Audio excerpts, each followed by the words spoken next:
উইকেন্ডে আমরা suddenly plan করলাম যে কোথা থেকে ঘুরে আসি। প্রথমেই ভাবলাম শনিবার আমরা চলে যাব মুরুদেশ্বর টেম্পল দেখতে, তারপরে পরের দিন আমরা ফেরার সময় বাংরে বিচ দেখব, মালপে বিচ যাব, আর কূপ লাইট হাউস মানে কাপু বিচও বলে ওখানে যাব। দুপুর 2টোর সময় আমরা ম্যাঙ্গালোর থেকে রওনা হয়েছিলাম, বিকেল 5টার মধ্যে আমরা পৌঁছে গেছি। মন্দিরটা অনেকটা জায়গা জুড়ে, তো মন্দির দেখার পর আমরা সানসেট দেখে নিয়ে কিছু খাওয়া দাওয়া করলাম। অর্ডার করেছিলাম বাটার মশলা ধোসা আর ঘি ধোসা। আর দেখতেই পাচ্ছ যে হোটেলটা বিচের ওপর, অপূর্ব দৃশ্য।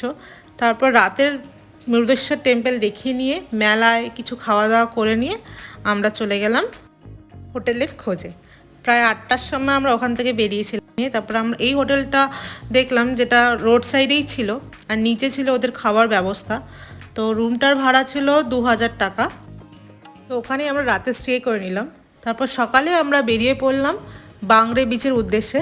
এই বাংরে বিচে মেনলি ট্যুরিস্টরা যায় না, লোকাল লোকই যায়। কিন্তু এই বিচে যাওয়ার পথটা, রাস্তাটা এত সুন্দর, বেশ গোয়া গোয়া ভাইব দিচ্ছিল।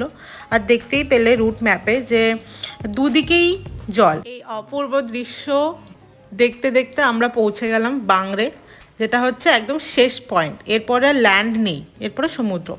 ওখানে গিয়ে আমরা দেখলাম যে ওখানে অনেক হোমস্টে আছে আর লোকাল লোক রয়েছে, লোকাল বসতির মধ্যে এটা। তো ওখানে গিয়ে কিছুক্ষণ কাটালাম, বেশ রোদ ছিল ওই দিন। সবাইকেই বলবো এইখানকার বিচে মানে যে কোনো বিচেই টুপি নিয়ে যাওয়া ভালো। তো পরে আমরা মালপেতে গিয়ে টুপি কিনলাম। এখানে ভালো রোদ ছিল, তো বেশিক্ষণ না থেকে আমরা চলে গেছি মালপের উদ্দেশ্যে। প্রথমে ঢোকার সময় 30 টাকার টিকিট কাটতে হয়, এটা রেখে দেবে। এটা রেখে দিলে পরে আবার যদি সি ওয়াক মালপে বিচে যাও ওখানে আর লাগবে না গাড়ি রাখার জন্য কোনো এক্সট্রা টাকা, এটা গাড়ি রাখার জন্যই নেয়। তো ওখানে একটু আমরা খাওয়া দাওয়া করলাম, করে নিয়ে কেনাকাটা করলাম। এই টুপিটা কিনেছি, রনিও একটা টুপি কিনেছে। তারপরে আমরা চলে গেলাম সেন্ট মেরিজ আইল্যান্ডে।